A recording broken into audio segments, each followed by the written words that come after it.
Hello everyone, कैसे हैं आप सभी। उम्मीद करती हूँ आप सभी स्वस्थ होंगे। मैं वर्तिका इस एजुकेशन एकेडमी के प्लेटफॉर्म पे आपका बहुत बहुत स्वागत करती हूँ। जी बिल्कुल, जैसा कि आप देख पा रहे हैं कि ये हमारा जो टॉपिक चल रहा था वो सॉफ्टवेयर था। ठीक है, सॉफ्टवेयर का एक पार्ट हमने फिनिश कर लिया, बहुत अच्छे से डीप में हमने उसको पढ़ा है और सारी नॉलेज उससे ली है।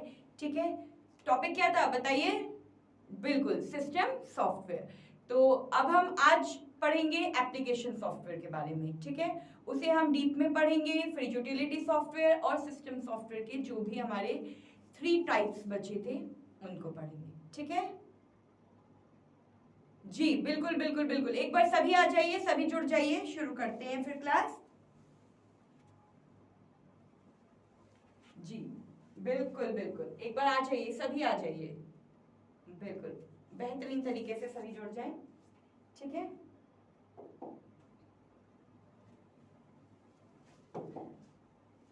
आ गए हैं सभी, जुड़ गए हैं। नहीं, आ जाइए एक बार, फिर स्टार्ट करते हैं आपकी क्लास। बिल्कुल बिल्कुल, बाइलिंगुअल क्लास चल रही है, कोई प्रॉब्लम नहीं है। ठीक है ना। हाँ बिल्कुल बिल्कुल, कोई दिक्कत नहीं। आपको जो भी डाउट्स हैं कोई भी आप कमेंट बॉक्स पे लिखिए, मैं आपको उसके आंसर दूंगी। जो भी आपके डाउट्स क्लियर करने हैं वो मैं कर दूंगी। बिल्कुल ठीक है, तो चलिए शुरू करते हैं। जैसा कि आप देख रहे हैं स्क्रीन पे हमारा टॉपिक है एप्लीकेशन सॉफ्टवेयर। ठीक है, तो एप्लीकेशन सॉफ्टवेयर क्या है। एप्लीकेशन सॉफ्टवेयर एक तरीके का प्रोग्राम है जो परफॉर्म करता है, जो यूजर की हेल्प करता है किसी स्पेसिफिक टास्क को पूरा करने के लिए, जैसे राइटिंग हो गया, प्लेइंग गेम्स हो गया, वॉचिंग वीडियोस। ठीक है, यानी कि हम कह सकते हैं अगर आपको कुछ भी लिखना है, जो एप्लीकेशन सॉफ्टवेयर हैं वो हम लोगों की सुविधा के लिए बनाए गए हैं। किसके लिए बनाए गए हैं, हमारी सुविधा के लिए।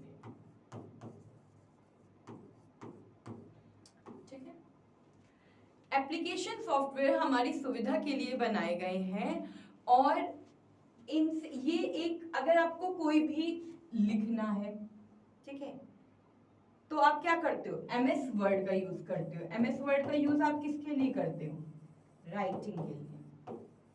ठीक है,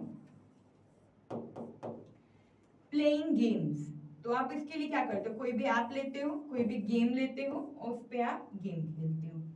अगर आपको वीडियोस देखनी है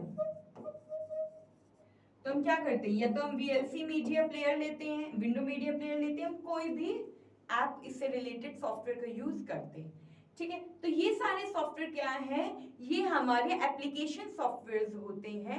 अगर आपको डिजाइनिंग करनी है, आपको फोटो में कोई एडिटिंग करनी है, तो उसके लिए आप कोरल ड्रॉ हो गया, फोटोशॉप हो गया, इनका यूज करते हो।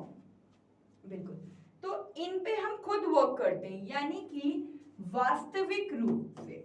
कैसे, वास्तविक रूप से, वास्तविक रूप में जब हम इसमें अब इन सॉफ्टवेयर पे वर्क करते हैं तो ये क्या होते हैं, किन सॉफ्टवेयर पे हम वर्क करते हैं, एप्लीकेशन सॉफ्टवेयर पे वर्क करते हैं। और ये किस लिए होते हैं, ये हम लोगों की सुविधा के लिए होते हैं, हमारी हेल्प के लिए होते हैं कि हमें राइटिंग करनी है तो अगर हमें कोडिंग नहीं आती, हम सिंपल वे में एमएस वर्ड पे या किसी भी टेक्स्ट एडिटर पे हम टाइपिंग कर सकते हैं।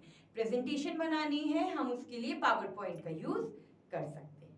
ठीक है, आगे यहाँ तक समझ में सभी को। बिल्कुल, एक बार स्क्रीनशॉट ले लीजिए फिर आगे बढ़ते हैं।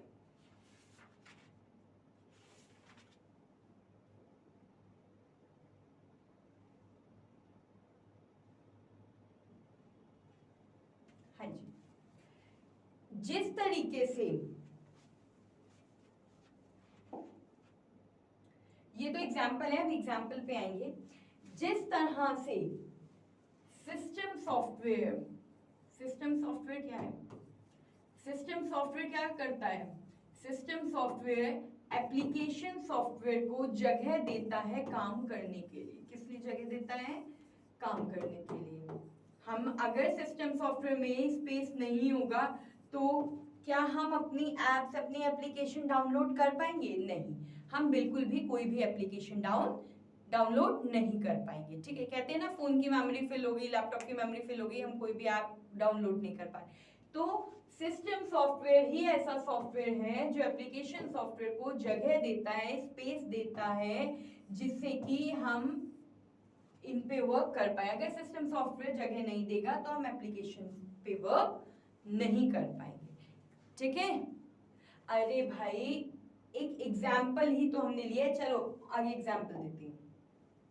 ठीक है, जैसे अगर आपको कोई राइटिंग करनी है, ठीक है, क्यों इतने परेशान हो जाते हो? क्यों इतने परेशान हो जाते हो? नॉर्मल, ठीक है, थोड़ा सा स्टार्टिंग का पार्ट हमारा थ्योरी है, अभी एक दो हमारी वीडियोस और होंगी, एक दो और हम प्ले लिस्ट देखेंगे जो कि हमारी थ्योरी पार्ट है, उसके बाद प्रैक्टिकल है जिससे आपको और अच्छे से समझ में आएगा। MS word, MS Excel, MS PowerPoint, इन्हें हम डीप में पढ़ेंगे, नेटवर्किंग, ईमेल, इन सबको फिर हम डिटेल में पढ़ेंगे। ठीक है, अभी ये तो देखो कि ये पार्ट किसका है। अगर जब तक यही नहीं पता होगा आपको कि ये किसका पार्ट है तो आगे कैसे कर लोगे, और इससे क्वेश्चंस आएंगे फिर कैसे करोगे? तो बिल्कुल घबराने की जरूरत नहीं है, बिल्कुल वही पढ़ाया जा रहा है जो आपके एग्जाम में आएगा। ठीक है, तो टेंशन बिल्कुल मत लीजिए। चलिए, तो MS वर्ड जो है इसमें क्या है, अगर हमें कुछ लिखना है, राइटिंग करनी है। एक्सेल क्या है, अगर आपको कोई टैबुलर डेटा बनाना है, ठीक है, कोई टैबुलर डेटा फॉर्म करना है आपको, उसके लिए आप एक्सेल का यूज करते हो। ठीक है, पावर पॉइंट क्या है, अगर आपको कोई प्रेजेंटेशन बनानी होती है। ठीक है, एक्सेस, माइक्रोसॉफ्ट एक्सेस क्या होता है, क्या है, अगर हमें डेटा मैनेज करने के लिए होता है। किसके लिए होता है? अगर हमें कोई भी डेटा मैनेज करना है तो उसके लिए हम एक्सेस का यूज करते हैं। ईमेल सेंड करनी है तो उसके लिए ईमेल का यूज करते हैं। अगर कोई मूवी देखनी है तो उसके लिए हम नेटफ्लिक्स का यूज करते हैं। ठीक है,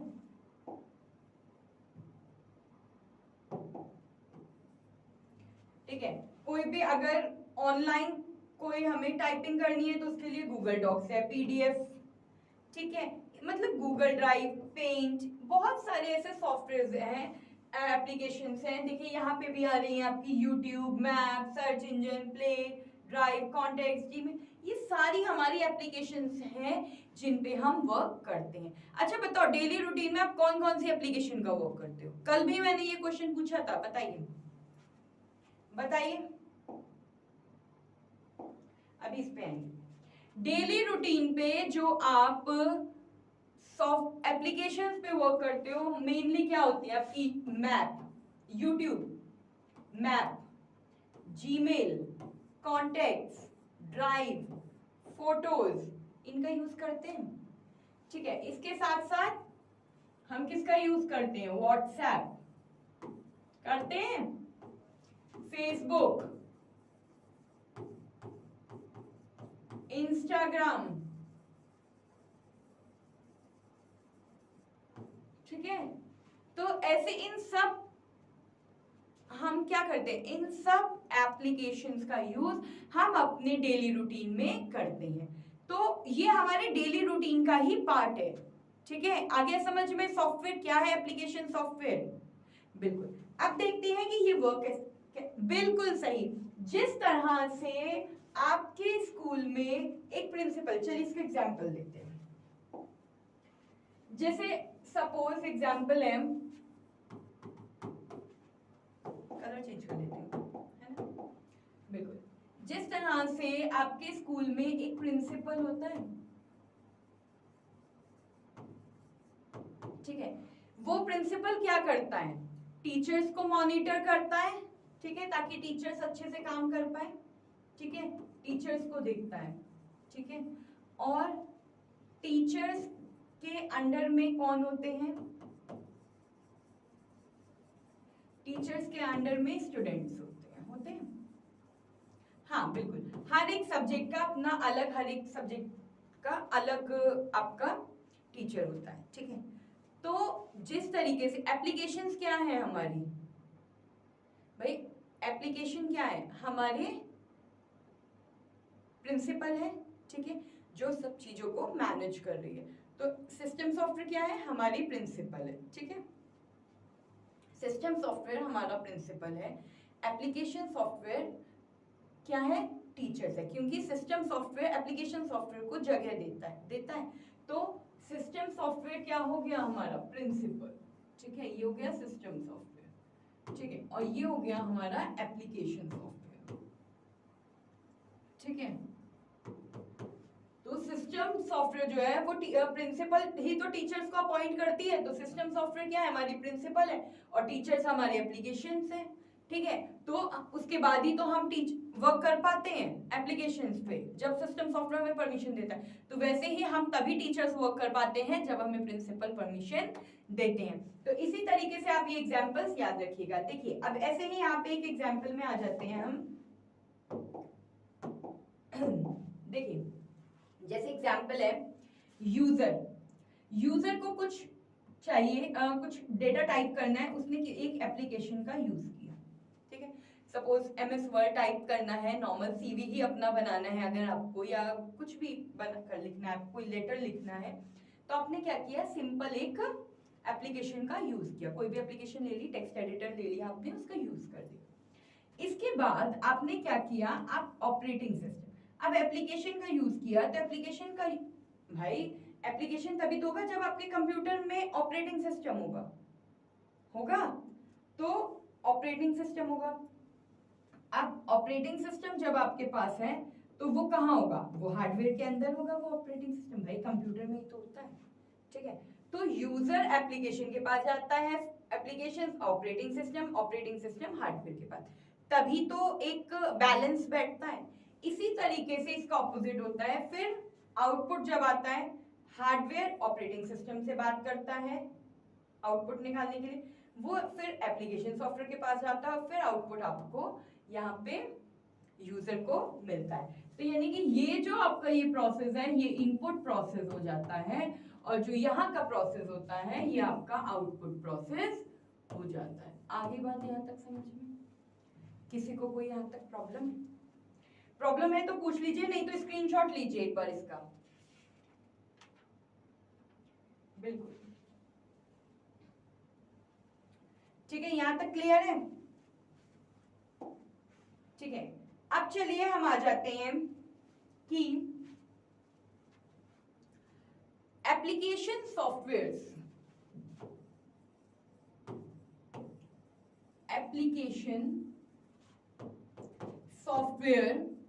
आपके 3 तरीके से वर्क करते हैं। कितने तरीके से, 3 तरीके से एप्लीकेशन सॉफ्टवेयर वर्क करते हैं, कितने तरीके से, 3, ठीक है। कौन कौन से हैं, सबसे पहले आपका आता है जनरल पर्पस, ठीक है। सबसे पहले क्या आता है, जनरल पर्पस। जनरल पर्पस में क्या होता है कि जैसे सपोज आपको कोई भी कैलकुलेशन करनी है, तो उसके लिए आप कौन सा मैथ्स में कैलकुलेशन करते हो, ठीक है। कैलकुलेशन किस में करनी है, मैथ्स में, ठीक है।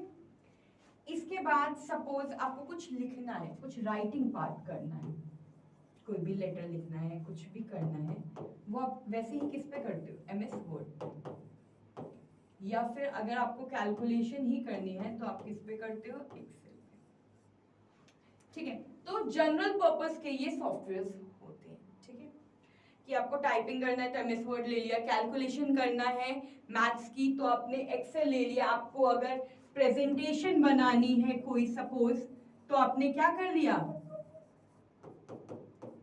पावर पॉइंट का यूज कर लिया। तो ये हमारे जनरल पर्पस सॉफ्टवेयर होते हैं, जो हमारी जनरली हमें जो नीड पड़ती है वो इन्हीं सॉफ्टवेयर्स की पड़ती है कि जिनसे हम आसानी से वर्क कर पाते हैं, ठीक है। यहाँ तक क्लियर है, हाँ। तो इन जनरल पर बिल्कुल अगर कोई वीडियो देखनी है या कुछ भी करना है तो डायरेक्ट PDF ओपन करनी है तो उसके लिए हम इन सॉफ्टवेयर्स का यूज कर सकते हैं। मतलब कि हर एक काम के लिए मोस्टली इन सॉफ्टवेयर्स का यूज किया जाता है। चाहे आपको जरूरी नहीं है कि सिर्फ अपना CV बनाना है, आपको कोई लेटर ही टाइप करना है, आपको कोई भी लिस्ट बनानी है, कुछ भी बनाना है, आपको टाइपिंग से रिलेटेड वर्क करना है। जैसे अगर मैं एक स्कूल की बात कर रही थी, तो अगर एक टीचर हो आप और आपको अगर क्वेश्चन पेपर बनाना है, कोई एजेंडा टाइप करना है, कोई सर्कुलर निकालना है, तो उसके लिए भी आपको MS वर्ड का यूज करना पड़ता है। ठीक है, अगर आप किसी स्कूल का डेटा, अगर आपको अपनी क्लास का डेटा मेंटेन करना है तो उसके लिए आप एक्सेल का यूज करते हो। अगर आपको कहीं पे प्रेजेंटेशन देनी है, अगर आप किसी ऑफिस में वर्क करते हो या स्कूल में भी वर्क करते हो, बच्चों को कोई चीज एक्सप्लेन करनी है, तो वो भी आप उसकी एक PPT की फॉर्म में एक प्रेजेंटेशन उनके लिए रेडी करते हो, जो कि आप पावर पॉइंट में इजीली करते हो। तो ये जनरल पर्पस डेटा है, एनी वन एनी टाइम कोई भी यूज कर सकता है इसे। ठीक है, तो मैं अब यहाँ बात कर रही थी कि एप्लीकेशन सॉफ्टवेयर 3 तरीके से वर्क करता है। एक तो हमने समझ लिया जनरल पर्पस, ठीक है। दूसरा हमारा जो है, चलिए यूटिलिटी पे तो अभी आएंगे, अभी तो बहुत टाइम है। ठीक है, तो यूटिलिटी एक होता है हमारा स्पेसिफिक पर्पस। क्या पर्पस होता है? Specific purpose. ठीक है, हाँ बिल्कुल। एक होता है हमारा स्पेसिफिक पर्पस। तो स्पेसिफिक पर्पस में यानी कि जो सॉफ्टवेयर सिर्फ स्पेशल पर्पस के लिए जो डिजाइन किए जाते हैं, जो एप्लीकेशन सिर्फ स्पेशल पर्पस के लिए डिजाइन की जाती हैं, उन्हें क्या कहते हैं हम? स्पेसिफिक पर्पस एप्लीकेशन के लिए डिजाइन की जाती हैं। ठीक है, जैसे चलिए हम एक एग्जांपल ले लेते हैं। अगर आप अकाउंट्स के स्टूडेंट हो, ठीक है, अगर आपको अकाउंट से रिलेटेड कोई काम करना है, तो आपको उसके लिए क्या आनी चाहिए? टैली सॉफ्टवेयर का यूज करेंगे। उसके लिए किस सॉफ्टवेयर का यूज करेंगे अकाउंट्स के लिए? बताइए, टैली। ठीक है, और अगर आप कहीं हॉस्पिटल में वर्क कर रहे हो या कहीं पे भी कर रहे हो, तो हर एक जगह का अपना एक अलग ऐप होता है, अपनी एक अलग सॉफ्टवेयर होता है जिसपे हम वर्क करते हैं। ठीक है, अगर आपको वेदर फोरकास्ट देखना है, तो क्या वेदर वाली एप्लीकेशन पे डेफिनेटली हम सिर्फ वेदर ही तो देखेंगे। अगर एस्ट्रोलॉजी वाली आप कोई ऐप डाउनलोड कर रहे हो, जैसे आजकल इंस्टा पे बहुत ज्यादा एड्स आ रहे हैं एस्ट्रोटॉक के, राइट, तो एस्ट्रोटॉक में आप अपने बारे में ही तो पूछ लोगे, आप उस पर टाइपिंग तो नहीं करोगे ना कि आप अपनी स्कूल का डेटा या अपनी कंपनी का डेटा आप उस पर तैयार करो, ऐसा तो हम नहीं करेंगे, है ना। तो जो सॉफ्टवेयर जिस पर्पस के लिए डिजाइन होते हैं, उनका वर्क यही होता है। अब अगर मैं बात करूं वर्ड की, MS वर्ड की, जैसे आप कहोगे कि MS वर्ड पे तो हम टाइपिंग नहीं, MS वर्ड पे हम क्या टेबल नहीं बना सकते? क्या हम कैलकुलेशन नहीं कर सकते? हाँ, हम मैनुअली कर सकते हैं, बट डेटा तो हम उस पर भी बना सकते हैं ना। तो हम इस पर डिफरेंट काम कर सकते हैं। बट अगर एस्ट्रोटॉक है या आपका टैली है, तो इस पे हम और कोई वर्क नहीं कर सकते। इनका काम स्पेसिफिक जिस पर्पस का है, हम उसी पर्पस पे इसका वर्क करेंगे। ठीक है, इसके बाद थर्ड आपका आ जाता है इंटरटेनमेंट। चलिए मैं यहां लिखती हूँ। ठीक है,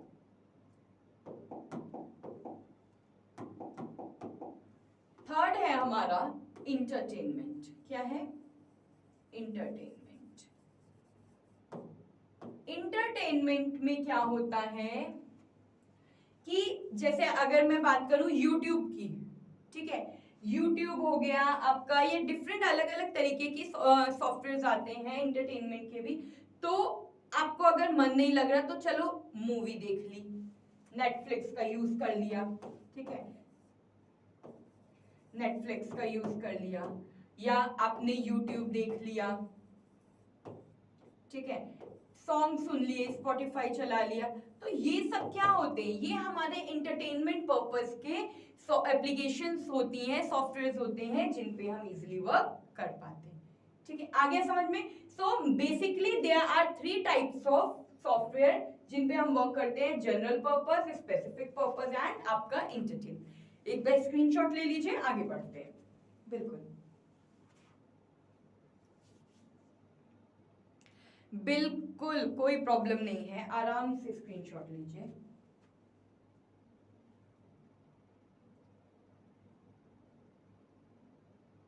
हाँ जी, चलिए अब शुरू करते हैं नेक्स्ट सॉफ्टवेयर। तो आपको एप्लीकेशन सॉफ्टवेयर आई होप अच्छे से समझ में आ गया होगा। एक बार दोबारा से रिवाइज कर लेते हैं, अगर नहीं आया है तो अच्छे से समझ लेते हैं कि एप्लीकेशन सॉफ्टवेयर वो सॉफ्टवेयर होते हैं जो यूजर की यानी कि हमारे और आपकी हेल्प करने के लिए बनाए जाते हैं।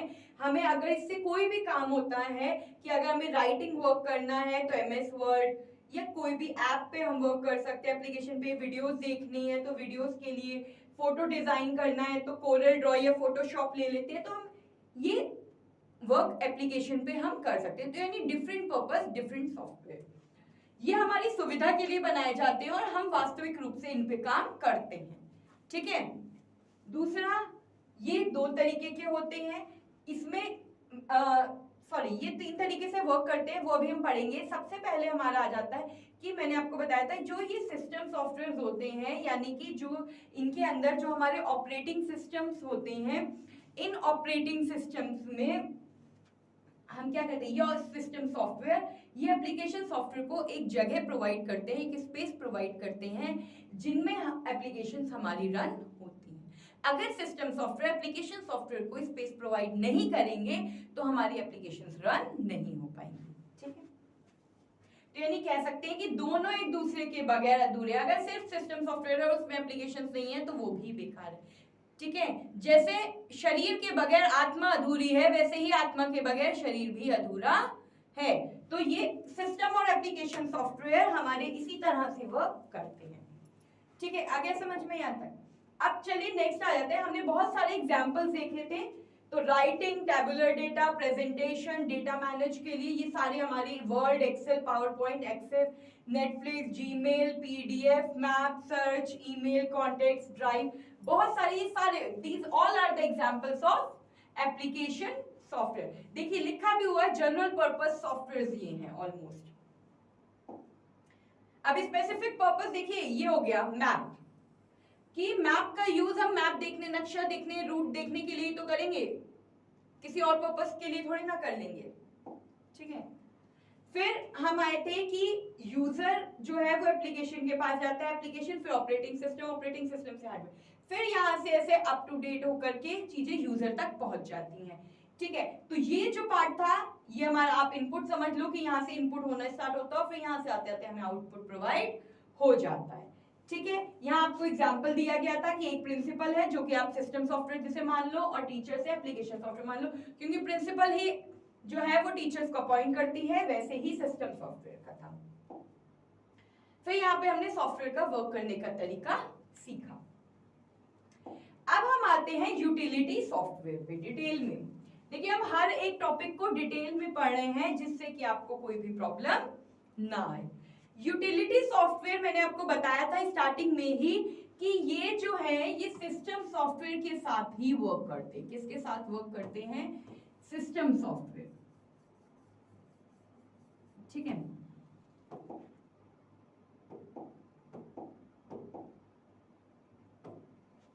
ठीक है, ये सिस्टम सॉफ्टवेयर के साथ ही मिल करके वर्क करते हैं, लेकिन हम इन्हें यहाँ डिटेल्स में देखते हैं कि utility software is a program. Utility software एक प्रोग्राम है स्पेसिफिकली डिजाइन, जो कि स्पेसिफिक डिजाइन किया जाता है to help manage and tune system और application software.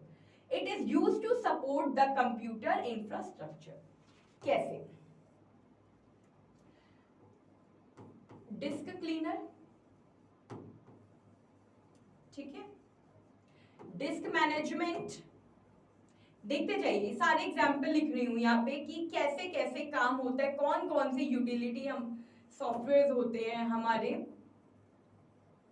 Antivirus, scan disc,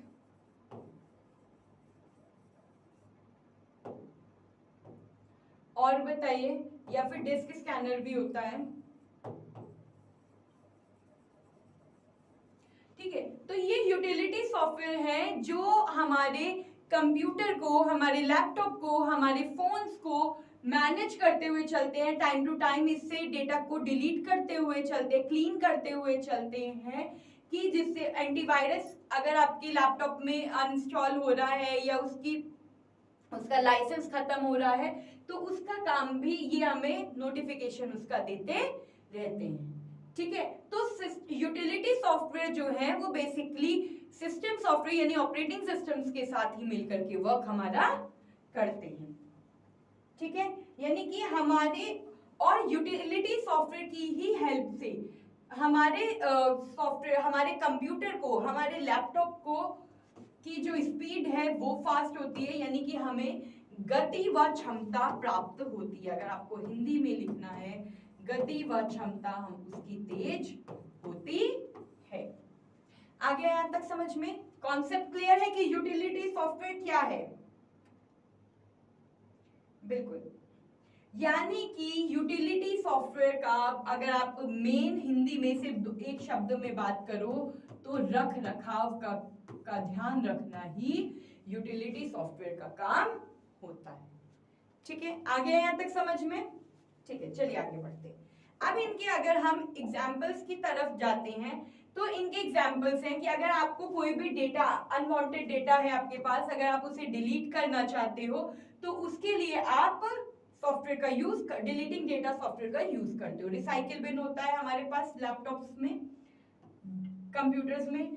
disc defragmentation, user accounts and security, हम लॉक लगा लेते हैं, पासवर्ड लगा लेते हैं। एंटीवायरस सॉफ्टवेयर, ठीक है, ऐसे ही आपके सॉफ्टवेयर अपडेशन होता है, ठीक है, रिसाइकिल बिन होता है। ऐसे डिफरेंट डिफरेंट तरीके के आपके ये सॉफ्टवेयर्स हैं। बिल्कुल आप स्क्रीनशॉट ले सकते हैं, क्यों नहीं ले सकते, ले सकते हैं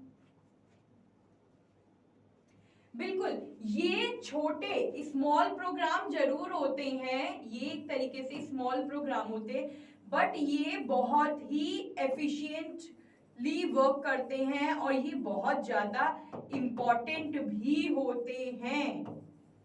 अगर ये नहीं होंगे तो कैसे काम बनेगा? हमारा जितना भी अनवांटेड डेटा है अगर वो लैपटॉप में और फोन में रखा रहेगा तो हमारा फोन क्या होगा? खराब हो जाएगा, लैपटॉप खराब हो जाएगा। बिल्कुल बिल्कुल बिल्कुल। जिस तरह से, अगर मैं एक एग्जाम्पल की बात करती हूं, जिस तरह से एक स्वीपर की अगर बात कर लूं, ठीक है, तो वो क्या है कि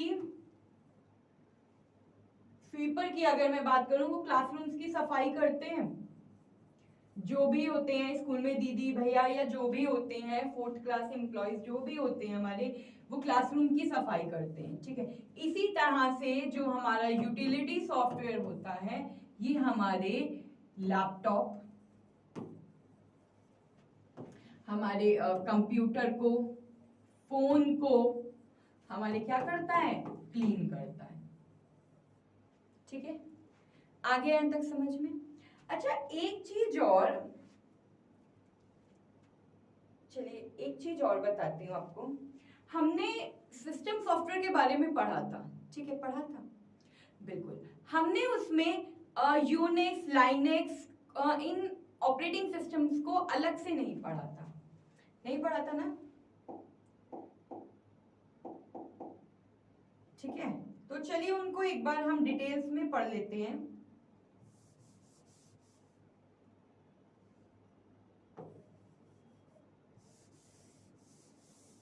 ठीक है, ये एग्जाम्पल आपको समझ में आ गया था, ठीक है। अब हम यहाँ पे सबसे पहले आते हैं यूनिक्स पे। किस पे आएंगे? यूनिक्स पे। यूनिक्स जो है बेसिकली ये सी लैंग्वेज में लिखी गई है। किसमें?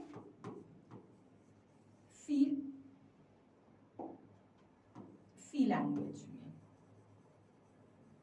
यूनिक्स जो ऑपरेटिंग सिस्टम है हमारा, ठीक है। सेकंड बताइए। बिल्कुल, ये मल्टीटास्किंग है, मल्टीटास्किंग है और मल्टीपल यूजर इसे हम वर्क कर सकते हैं। मल्टीटास्किंग और मल्टी यूजर्स वर्क कर सकते हैं, ठीक है। समझ में आ रहा है? यहां तक नहीं आ रहा है तो पूछ सकते हैं, बिल्कुल। अब इसे 1970 में, कब? चलिए इसे पहले ना एक बार 3 पार्ट्स में डिवाइड ही कर देते हैं। रुक जाइए, रुकिए। तो आपको तीनों एक ही पेज पे रहेंगे तो आपके लिए इजी रहेगा चीजों को समझना, क्योंकि मैं तो अलग अलग पेज में भी समझा दूंगी लेकिन आपको फिर वो नोट करने में प्रॉब्लम होगी, ठीक है। चलिए हम इसे 3 पार्ट में मैंने डिवाइड कर दिया है। यहाँ लिख देती हूँ यूनिक्स, ठीक है, जिन्हें हम पढ़ेंगे अभी, लाइनेक्स, इसे भी पढ़ेंगे, और एक हम पढ़ेंगे विंडोज को, ठीक है। इन तीनों के बारे में भी एक बार आपको डिटेल में बता देती हूँ। बीच में एप्लीकेशन सॉफ्टवेयर के बीच में देखो मैं सिस्टम सॉफ्टवेयर ले आई हूँ आपके लिए, है ना, ये रह गया था, ये इंपॉर्टेंट है। मैंने यूनिक्स के बारे में आपको बता रही थी कि ये सी लैंग्वेज में लिखा गया था, इसमें सी लैंग्वेज का यूज हुआ था। दूसरा, ये मल्टीटास्किंग है, ठीक है, और मल्टी यूजर्स इसे यूज कर सकते हैं, ठीक है। दूसरा जो इंपॉर्टेंट है, जो मैं आपको बताने जा रही थी कि 1970 में, कब, 1970 में क्या हुआ था, अमेरिका की कंपनी थी TLNM, AT&L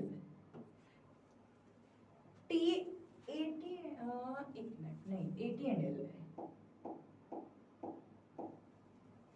ठीक है ना, AT&L। हाँ, AT&L कंपनी ने क्या किया था, AT&L बेल लैब थी ये, यहाँ पे ये यूनिक्स सॉफ्टवेयर जो था ये आपका डेवलप हुआ था। और इसे डेवलप किसने किया था बताइए? बिल्कुल 1970 में अमेरिका के AT&L बेल लैब में यूनिक्स को बनाया गया था। और इसके जो इन्वेंटर थे वो थे डेनिस रिंची। कौन थे? डेनिस रिंची, ठीक है। कौन थे? हिंदी में भी लिख दूंगी अभी, ये इन्वेंटर थे इसके, ठीक है, हिंदी में भी वही नोट कर लीजिए, डेनिस रिंची, ठीक है। आगे यहाँ तक समझ में, ठीक है।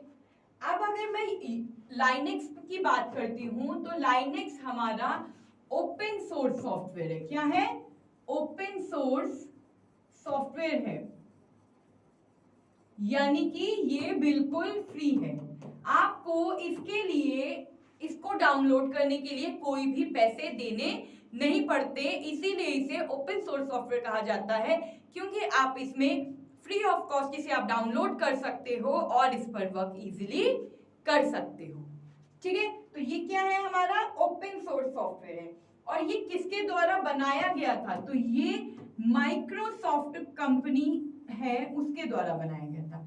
माइक्रोसॉफ्ट कंपनी के द्वारा ये बनाया गया था, ठीक है। अब माइक्रोसॉफ्ट कंपनी के द्वारा जब ये बनाया गया था तो ये कौन से ईयर में बना था बताइए? ये बना था 1991 में। कब बना था?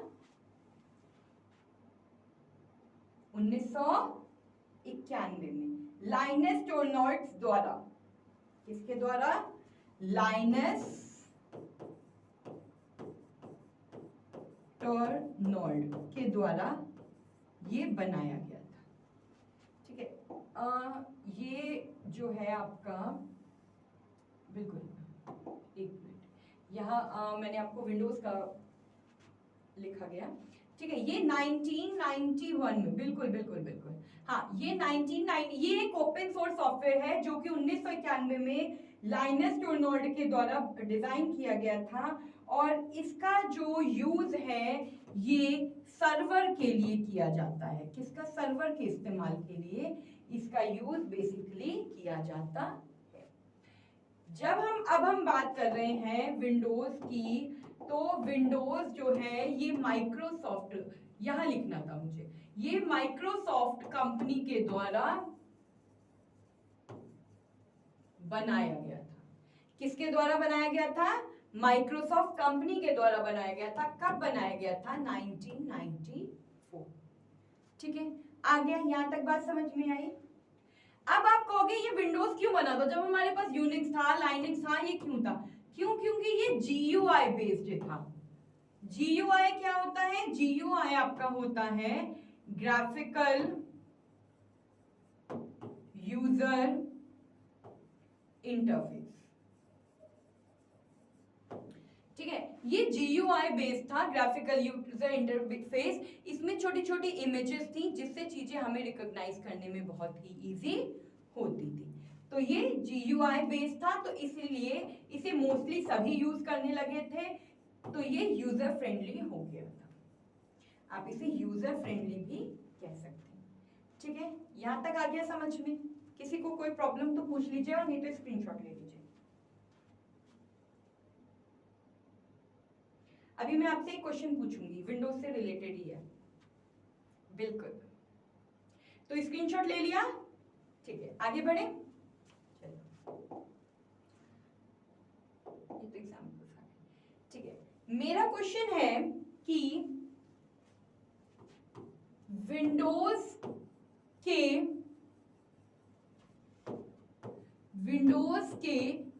किस बटन में, विंडोज के किस बटन में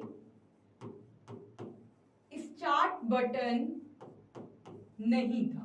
बताओ, स्टार्ट बटन नहीं था। चलो ऑप्शंस देती हूं। विंडोज 10, विंडो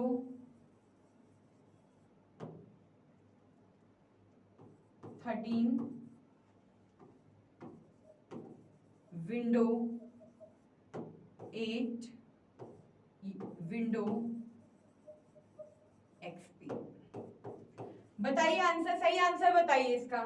बिल्कुल सही आंसर बताइए, सोचिए, जल्दी सोचिए। क्वेश्चन है आपका कि विंडोज के किस बटन में स्टार्ट बटन नहीं था? कौन सी विंडो में, सॉरी, कौन सी विंडो में स्टार्ट बटन नहीं था?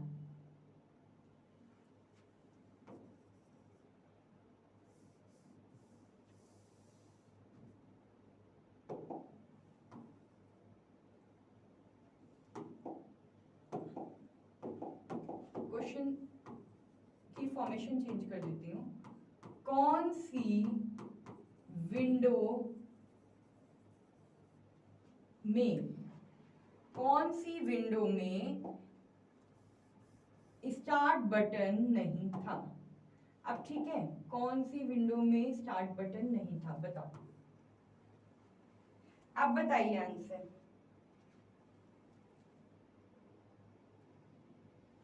बिल्कुल बताइए, सोचिए।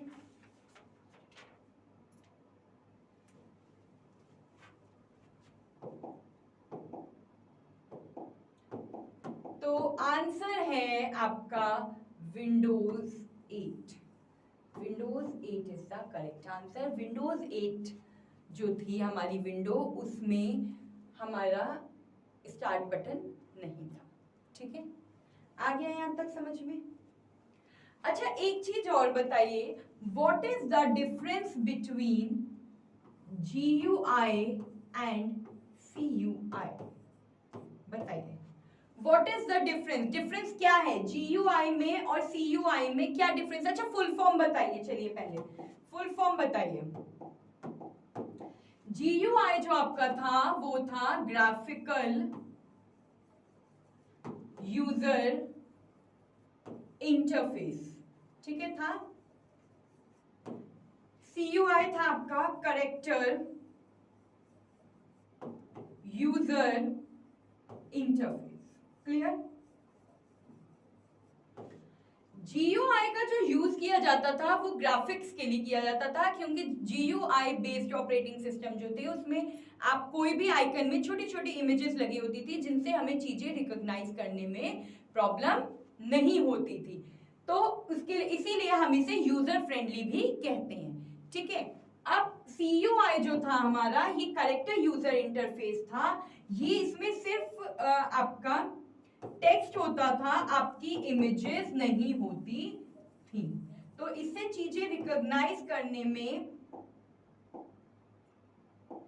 इसीलिए इससे चीजें रिकॉग्नाइज करने में प्रॉब्लम होती थी। इसमें ये नहीं था, सिर्फ टेक्स्ट पार्ट था।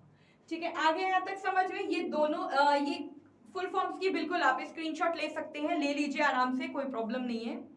हाँ जी, ठीक है,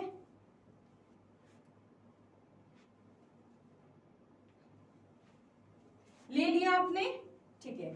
तो इसके बाद हम चलेंगे सिस्टम सॉफ्टवेयर के टाइप पे, बट उससे पहले आपको आज जितना भी वो अब हम करेंगे नेक्स्ट क्लास में। इससे पहले आज हमने एप्लीकेशन सॉफ्टवेयर के बारे में डिटेल्स में पढ़ा है, यूटिलिटी सॉफ्टवेयर के बारे में पूरा डिटेल्स में पढ़ा है, और कुछ सिस्टम सॉफ्टवेयर के एक दो हमने पॉइंट्स ऑपरेटिंग सिस्टम्स के बारे में भी पढ़ी है। तो एक तरीके से तीनों सॉफ्टवेयर का कंक्लूजन किया है आज हमने, और साथ में ये एक क्वेश्चन भी किया है, ठीक है। तो अच्छे से एक बार इस पूरी प्लेलिस्ट को दोबारा से देखिएगा स्टार्टिंग से एंडिंग तक हमारे साथ। बार बार मैं यही कहती हूँ, बने रहिएगा, तभी आपको चीजें डिटेल में समझ में आएंगी। अगर आप डायरेक्ट ऐसे ही इसे 2x या 1.75x में अगर आप इस तरीके से प्ले करोगे और जल्दी जल्दी देखोगे तो चीजें आपके माइंड में कम आएंगी, ठीक है। तो बहुत अच्छे से वीडियो को आप देखिए, स्टार्टिंग से एंडिंग तक हमारे साथ बने रहिए, और 100% सफलता की गारंटी तो आपको मिलेगी, ठीक है। तो अगर आपके कोई भी डाउट्स है कमेंट बॉक्स में प्लीज कर सकते हैं। कल मिलती हूँ एक नए क्लास के साथ, तब तक के लिए धन्यवाद।